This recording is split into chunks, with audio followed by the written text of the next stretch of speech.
one of the things that struck a chord in my book is all the stuff about coffee and the way that coffee bars price their products. And the favourite story is the secret cappuccino. But Starbucks, you've heard of Starbucks, right? Even economists have heard of Starbucks, yeah. Starbucks has a secret size of drink, a secret cappuccino, a secret latte, a secret filter coffee, that they don't want too many customers to buy. You walk into any Starbucks and you'll see, any Starbucks in the world, I've tried this in a lot of places, you'll see the tall, the grande, the venti, and what you won't see is the short. But they have a button for short on all their cash tills. You walk into any Starbucks, you ask for a short, you'll be served a short. In America it's 8 ounces instead of 12 for a tall. And I have to think that as a cappuccino lover, the short cappuccino in Starbucks is the least bad drink that Starbucks serve. And somebody explains to me all about the microphone. Anyway, it's a good drink. Or you can get a short filter coffee.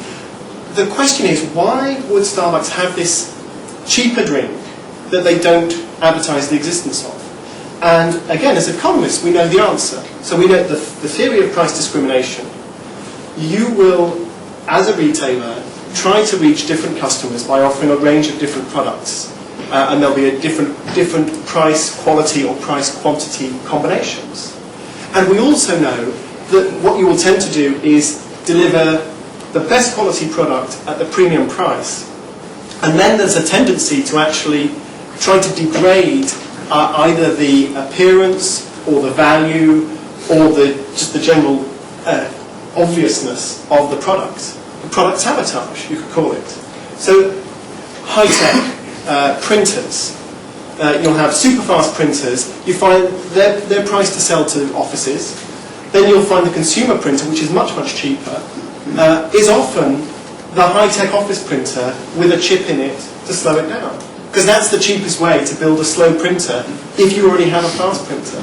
Of course, people get outraged about this, but we know it does make sense. It probably is cheaper than building two completely different lines of printer. And the alternative to the sabotage printer is probably no cheap printer at all. We know all this, but this is something that we can talk about with the students and explain. It's a concrete example. Another example, cameras, high-end digital cameras. The consumer version of the digital camera you'll pay about £500 for, in some ranges, is the £1,000 or £1,500 professional camera with the software disabled. You know the right Russian hacker, you can switch the software back on and you've got yourself pretty much the high-end camera. And in the case of Starbucks, they've got this drink. They don't make such high margins on the drink. They'd much rather sell you one of those pink swirly drinks that was about this big, with sort of the baby in the bubble bath effect as it slowly collapses in on itself. They'd much rather sell you that.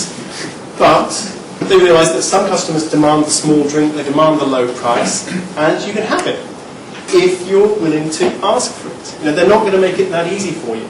By the way, if you want a really cheap drink, the kids' hot chocolate, they never ask to see the kid.